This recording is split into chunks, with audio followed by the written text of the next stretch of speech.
What's going on, guys? Ace from GamingHookup. Today I'm talking about the Call of Duty World War II War Mode. War is an all-new game mode where players must work as a team to defeat the enemy. Now let me stress this is a narrative-driven multiplayer experience, so it's not like the war mode that was in World at War and Call of Duty 3. Now this is going to allow players to work as a team and not worry about kill streaks and all the stuff that people have been complaining about. Let's sit back, watch the trailer, then we'll get into some actual multiplayer war mode gameplay. Listen up. The training you received has prepared you for what happens next. The purpose of this briefing is to introduce you to the mission objectives for war. The objective today is to seize and secure a village located 6 miles west of St. Lo. The enemy has positioned an anti-aircraft battery near the church on the edge of town. Your squad will provide infantry security for an armored column. It will advance on the position and destroy the guns before they can bring down any more of our bombers.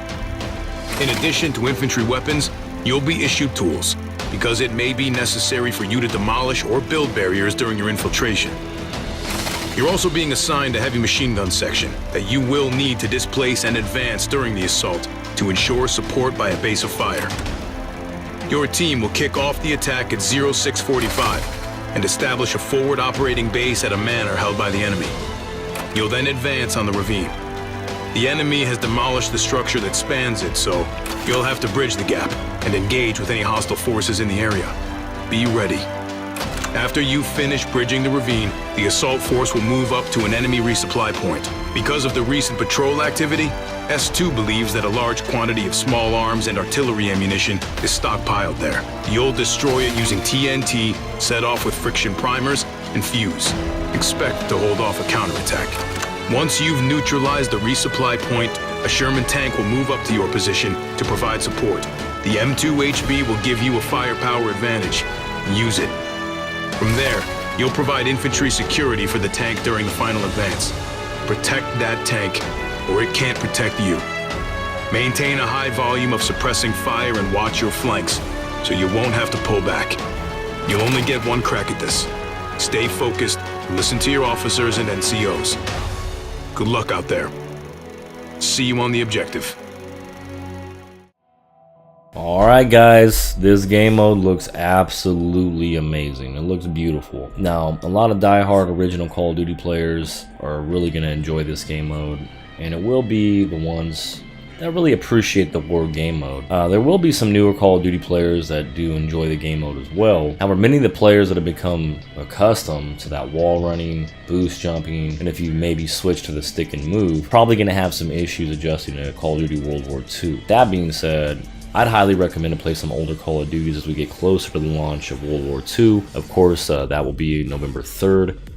And if you pre-order the game, you're going to get that exclusive multiplayer beta access, which I recommend everybody taking advantage of. You can pre-order the game if you already haven't done that. In the description below, I have an Amazon affiliate link that supports GamingHookup, and you do get the game delivered the day before the game is actually released, so check that out. You can also get 30 days free of Amazon Prime. Now, playing some older Call of Duties will get you somewhat more prepared if you have become reliant on that boost jumping and wall running. And some of the games I'd recommend to play is Black Ops 1, World at War, and then of course if you like the Modern Warfare 4, the COD 4, and also Modern Warfare 2, you can obviously play the Modern Warfare Remastered to get you ready. It's gonna move a little bit slower though. That's why I recommend like Black Ops 1, even Black Ops 2, because I think the game is gonna move a lot more like that when the game's actually released. I mean, it's still in beta format, so a lot of things are still going to change.